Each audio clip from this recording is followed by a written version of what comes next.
Halo pemuda-pemudi harapan bangsa, apa kabarnya? Masih suka jajan bala-bala 5 tapi bayarnya cuma 2? Haduh, terlalu. Kembali saya Aldebaran akan menemani Anda semua dengan film hororisasi berbau thriller produksi tahun 1996 yang pastinya anak-anak kelahiran tahun 2000 belum pada lahir tahun itu. Tidak usah banyak ngabihun, ngabiwir dan ngahuntu. Selamat menyaksikan. Awal film diperlihatkan seorang gadis bernama Casey tanpa stoner yang sedang sendirian di rumah. Karena orang tuanya sedang rapat pemilihan ketua RT dan saat membuat popcorn, tiba-tiba telepon di rumahnya berdering.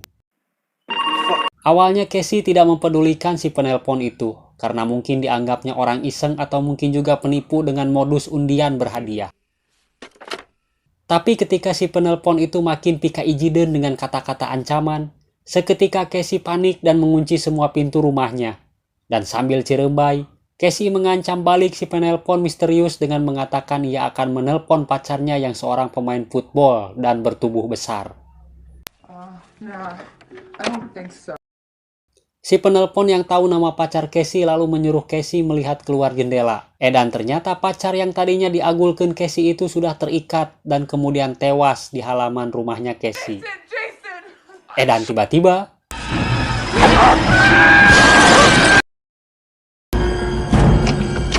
Casey kemudian berlari keluar rumah karena melihat mobil orang tuanya. Dan tiba-tiba lagi ia digabruk seorang bertopeng yang kemudian menusuk hingga suaranya hilang.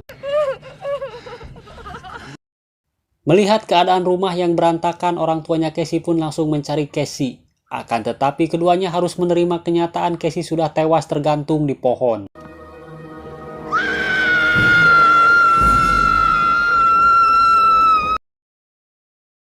Singkat cerita, esok pagi pun tiba.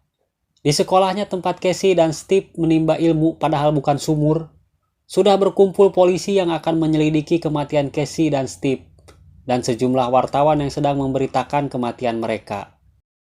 Sehingga satu persatu teman sekelas Casey diinterogasi oleh polisi di ruangan kepala sekolah. Hingga tibalah seorang gadis bernama Sydney yang mendapat giliran. Dan perlu diketahui tepat setahun yang lalu ibunya Sydney ini menjadi korban pembunuhan sadis. Dan menjadi saksi kebiadaban si pembunuh. Beberapa saat kemudian setelah interogasi, Sydney nongkrong dengan balad-baladnya termasuk Billy pacarnya Sydney. Stuart yang juga kabogohnya Tatum tanpa Ariel, dan satu lagi, Mas Randy. Singkat cerita, Sydney yang sudah pulang ke rumah menelpon Tatum meminta dijemput karena rencananya ia akan menginap di rumahnya Tatum. Karena ayah Sydney sedang keluar kota, dan itu disanggupi Tatum yang akan menjemputnya setelah pulang latihan Zumba. Singkat cerita lagi, Sydney yang ketiduran di sofa dikagetkan suara telepon yang berdering. Si penelpon dengan suara serak-serak jibruk menanyakan Sydney seputar film horor, dan karena Sydney tidak suka film horor, menganggap si penelpon itu adalah Mas Randy yang iseng karena tahu jika Sydney sedang sendirian di rumah. Lalu si penelpon itu pun menyuruh Sydney keluar rumah untuk menemuinya. Dan tiba-tiba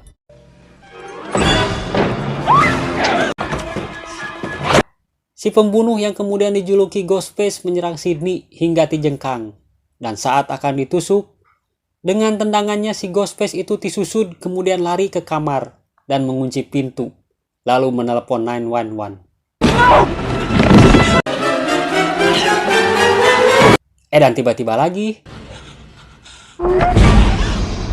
dari balik jendela kamarnya muncul Bang Billy yang katanya mau mampir, tapi karena pintu dikunci, Bang Billy memanjat jendela. Namun saat berpelukan, handphone jadulnya Billy jatuh dan langsung membuat Sydney curiga. Yang karena tahun-tahun itu jarang-jarang ada yang bawa HP. Kalaupun harus menelpon, pastinya nelpon di telepon umum atau di wartel. Tanpa banyak mikir, Sydney langsung lari keluar rumah. Dan alhamdulillahnya Pak Polisi Dwi sudah berada di depan rumah. Dan saat itu juga Bang Billy langsung dibarengkos. Singkat cerita, di kantor polisi, Sydney dimintai keterangan oleh Dewey, yang diketahui adalah kakaknya Tatum. Sedangkan Billy ditemani ayahnya diinterogasi di ruangan lain. Dan kemudian Billy ditahan sampai polisi menemukan bukti data panggilan teleponnya Billy. Singkat cerita lagi, Tatum yang mengajak Sydney pulang dan diantar Dewey keluar dari kantor polisi, dihadang seorang reporter bernama Gail. Dan karena Gail menyinggung kematian ibunya, dan tiba-tiba setelah di rumahnya Tatum, tak berselang lama ada telepon untuk Sydney. Dan dikira Sydney yang menelepon itu ayahnya, yang ternyata adalah si Ghostface.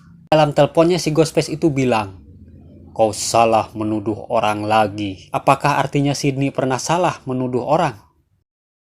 Besok paginya di sekolah yang masih banyak polisi dan reporter, Sydney kemudian menemui Gail. Di scene ini kita diperlihatkan bahwa Gail beranggapan Sydney telah menuduh orang yang salah atas pembunuhan ibunya setahun yang lalu. Dan Gail sedang memperjuangkan hak Keaton sebagai korban salah tangkap. Akan tetapi, Sydney beralasan Gail melakukan itu supaya buku yang ia tulis tentang pembunuhan ibunya laris manis seperti martabak kacang. Sementara itu di dalam ruangan, Pak Kepala Sekolah sedang menghukum 2 orang siswanya karena memakai topeng Ghostface dan menggunting topeng-topeng tersebut sambil berkata, "Kalian sudah membuatku malu dengan tingkah kalian. Apakah dengan cara ini kalian menunjukkan rasa simpati? Sok Pak, carekan tuman." Beberapa saat kemudian setelah diadakan rapat guru, pihak sekolah mengumumkan jika sekolah diliburkan sementara waktu sampai kasus ini terungkap. Dan seperti biasa jika mendengar kata libur, Stuart dan teman-temannya mengadakan acara hiburan alias ajeb-ajeb di rumahnya Stuart. Dan pastinya mengajak Tatum dan Sydney yang katanya hitung-hitung micin karudet. Happy untuk para siswa tapi tidak untuk Pak Kepala Sekolah.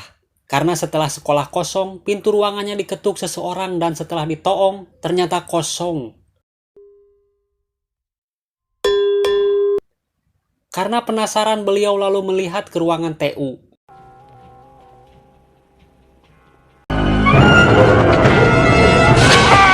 Dan setelah kembali ke ruangannya, Pak Kepala Sekolah itu pun meninggal saat itu juga. Di scene yang berbeda tapi masih di film yang sama, Stuart mengajak Mas Randy ikut berpesta di rumahnya. Dan terlihat juga Billy yang sedang memilih film untuk disewa. Dan karena Mas Randy keseringan nonton film horor, menganggap Billy sebagai pelaku pembunuhan kedua teman di sekolahnya itu. Alasannya, menurut Mas Randy pola-pola kejahatan seperti itu sudah umum di film-film horor. Tapi karena suaranya Mas Randy ngebas, tiba-tiba Billy sudah berada di hadapan pangambungnya. Sambil melotot, Billy menuduh Mas Randy yang lebih pantas sebagai pelaku pembunuhan itu. Karena Mas Randy keseringan nonton film horor dan kemungkinan isi otaknya sudah ikut terbawa horor. Singkat cerita, malam pun tiba. Karena beberapa kejadian pembunuhan yang sadis akhir-akhir ini, warga kota itu pun diberlakukan jam malam sehingga membuat kota itu sepi karena semua warganya menjedok di rumah masing-masing. Akan tetapi, pesta yang diadakan Stuart tetap berjalan dan mendapat penjagaan dari Deputi Dewey, yang saat itu mengantar Tatum dan Sydney ke rumahnya Stuart. Beberapa saat kemudian Deputi Dewey yang statusnya masih Jones, atau dengan kata lain Jomblo Nestapa, mendatangi Gail yang sedari tadi mengikuti mobilnya. Bukannya mengusir atau menanyakan ada keperluan apa di sini, Dewey malah mengajak Gail masuk melihat pesta di rumahnya Stuart. Dan karena Gail seorang reporter, tentu saja senjata wajibnya harus dibawa. Dan apalagi kalau bukan kamera. Serta menyembunyikannya di bawah televisi agar bisa mengintai lewat monitor. Sementara itu Tatum yang sedang ke garasi mengambil minuman cap topi dengdek karena malam katanya masih panjang. Dan tiba-tiba...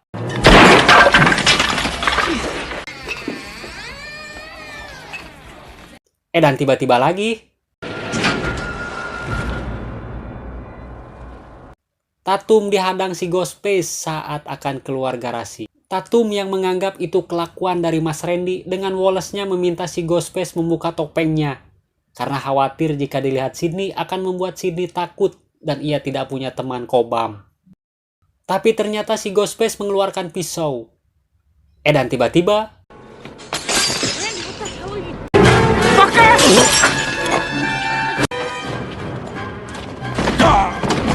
setelah si Ghostface disungkruk, entah dapat ide dari mana, Tatum yang memiliki tekad bulat itu pun mencoba keluar lewat lubang pintu kucing.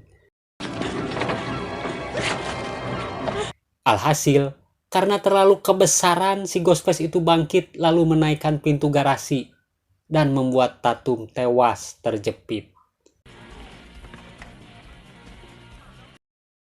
Sementara itu di tempat berbeda, Sydney yang berniat mencari Tatum kemudian bertemu Billy yang lalu mengajak Sydney mengobrol di kamarnya Stuart.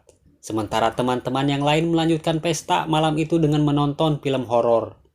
Yang lalu lewat telepon, polisi memberitahukan bahwa telah menemukan mayat Pak Kepala Sekolah di lapangan football, yang membuat pesta itu pun bubar dan meninggalkan Mas Randy seorang diri. Sydney dan Billy yang saat itu sedang mengobrol tiba-tiba didatangi si Ghostface. Sydney kemudian lari serta kerkebek menghindari si Ghostface lalu melompat lewat jendela dan menemukan mayat best friend forever-nya sudah tewas nyangsang di pintu garasi. Sydney kemudian lari menuju ke mobilnya Gail yang di sana meminta bantuan ke kameramen. Akan tetapi saat Kang kameramen keluar dari mobil, Kang kameramen itu tewas saat itu juga.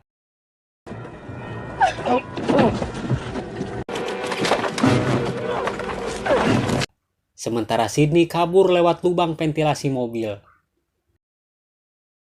Tak lama berselang, Dwi yang kembali datang setelah mengajak Gail jalan-jalan tapi nggak jajan karena di sana nggak ada warung kopi, mendapati pesta sudah kacau dan menyuruh Gail mencari bantuan polisi.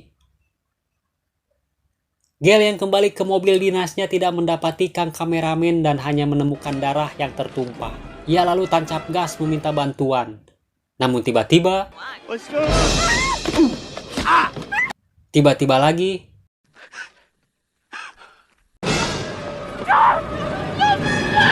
hingga akhirnya mobil dinas itu nyuksruk menabrak pohon.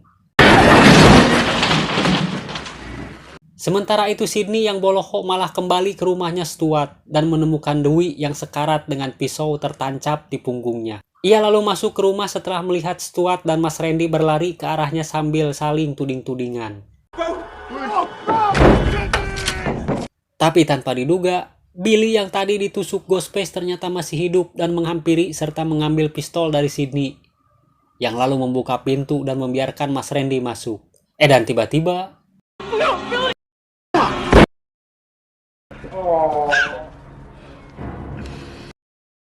Billy lalu berkata pada Sydney bahwa darah yang ia pakai adalah saus tomat seperti yang banyak dipakai di film-film. Sydney yang mencoba lari tanpa diduga dihadang Stuart.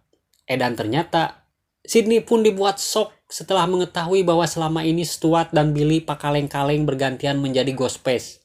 Yang lalu dengan alat pengubah suara dan ponsel milik ayahnya Sydney, mereka meneror korban-korbannya. Yang dengan demikian, maka ayah Sydney akan dianggap sebagai tersangka pembunuhan. Karena selama ini ayah Sydney rupanya bukan keluar kota, namun diculik oleh Billy dan Stuart. Billy lalu mengakui jika mereka jugalah yang sudah membunuh ibunya Sydney tepat setahun yang lalu. Dan dengan cerdiknya melimpahkan kesalahan pada Keaton, yang oleh Sydney dituduh sebagai pembunuh sadis ibunya. Dan dengan sebuah rencana yang mereka susun, Billy dan Stuart kemudian bergantian menusukkan pisau ke perut mereka untuk meyakinkan bahwa mereka juga korban. Wah, gering jelma teh. Okay, I remember.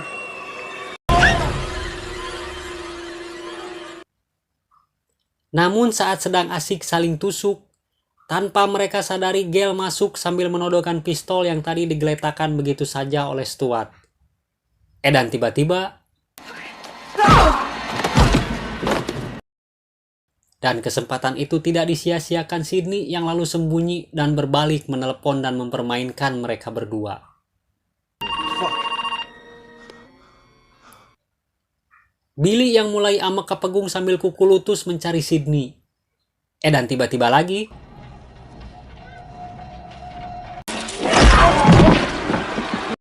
dengan menggunakan topeng ghost face, Sydney langsung menancapkan ujung payung ke dadanya Billy dan membuat Billy ngejengkang saat itu juga.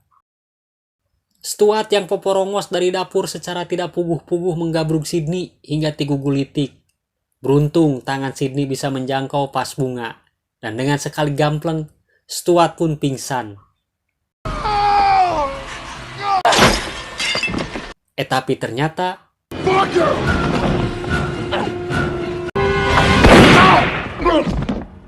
beruntung Gale yang sudah sadar dari pingsannya menembak Bang Billy, dan tanpa diduga,